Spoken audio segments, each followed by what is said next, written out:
sorry I have to put on a show like this, but this just happened in the last 6 weeks. But this is my first time to be out like this, really, so I feel blessed to be here today. I love to come over here.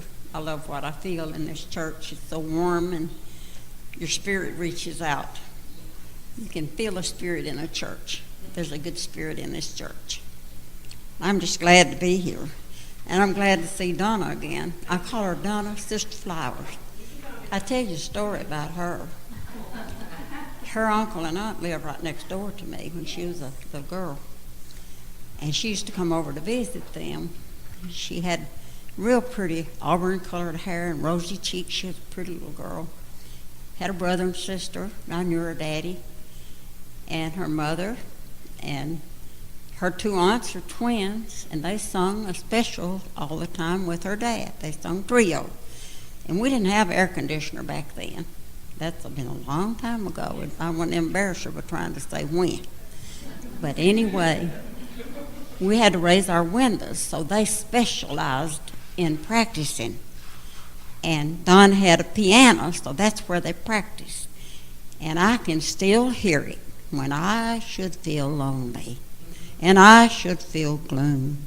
God sends an angel to sing in my room. I can still hear that song today that they practiced so much. That was one of their favorites. Who would dream that a little tow-headed girl like that would be a missionary? God works in such mysterious ways. And God moved on her. And I remember David, he's a boy at the church at Henderson. I remember when they started dating. Then it shocked me when I heard there was going to be missionaries because, you just never know. You never know what God's going to do with you and with your children. It's so important for us to set good examples and raise our kids right, and we just don't know what He's got. He's just full of surprises, the Lord is. When they told me the theme of the program here, I was looking through the Bible, and the Lord impressed me with a very odd scripture. So I'm going to go a little bit different than what I usually do this morning. I'm going to digress a little. And Donna, by the way, I saw a joke not too long ago in a book that I thought applied to me and you this morning. Pretty good. This elderly lady, real elegant, lived in a real nice home. She hired a maid to come and clean her house. And she had family photos sitting on the mantle. And the maid was cleaning dusting the photos, and she come across this real beautiful young girl. And she was standing there admiring her, and that old lady spoke up and said, "That's me when I was young." She stood there a minute, turned around and said, "My, ain't time a wrecker?" So I guess that's what Donald and Ruth and them, they're all gone. I'm still here. And I guess when she looked at me, she thought, time sure is a record. But I had to throw that in because I thought that applied to us. We don't see each other very often anymore. I don't get around much anymore.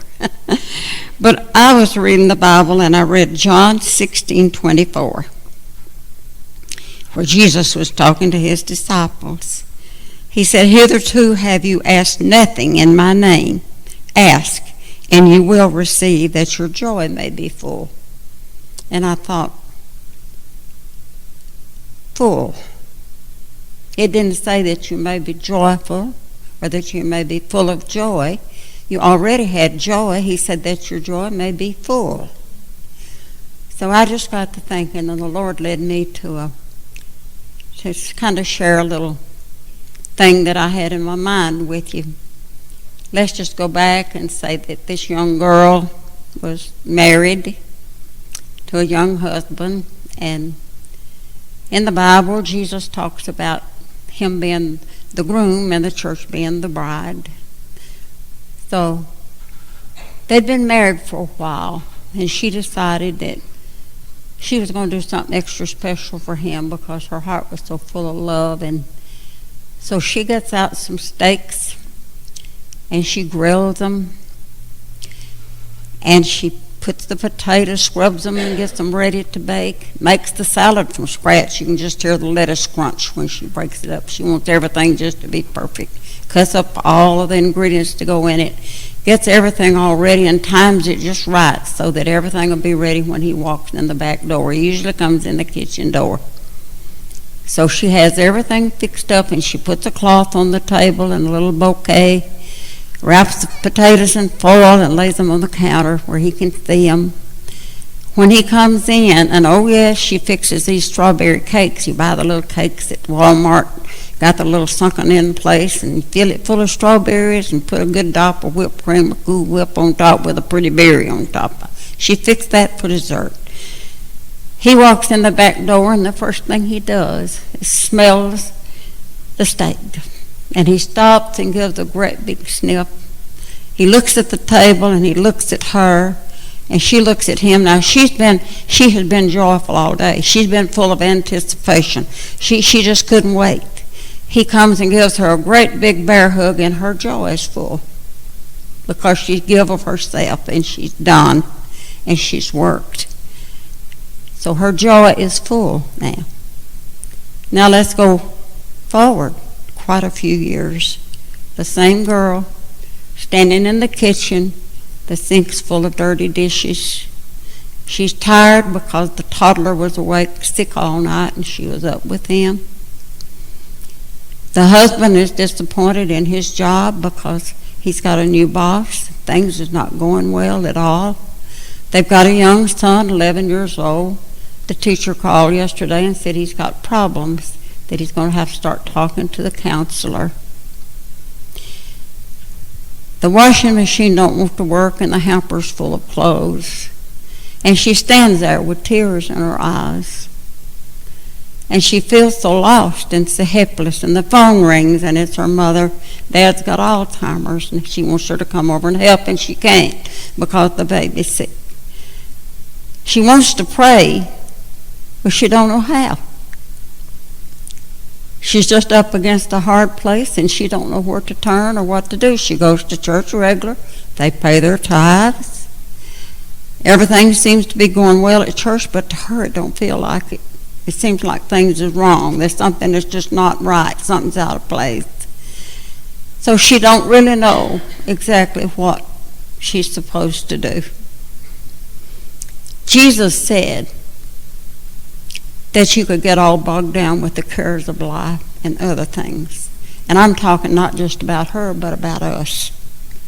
The lady gave her testimony, and I thought, well, she's getting my story. Anyway,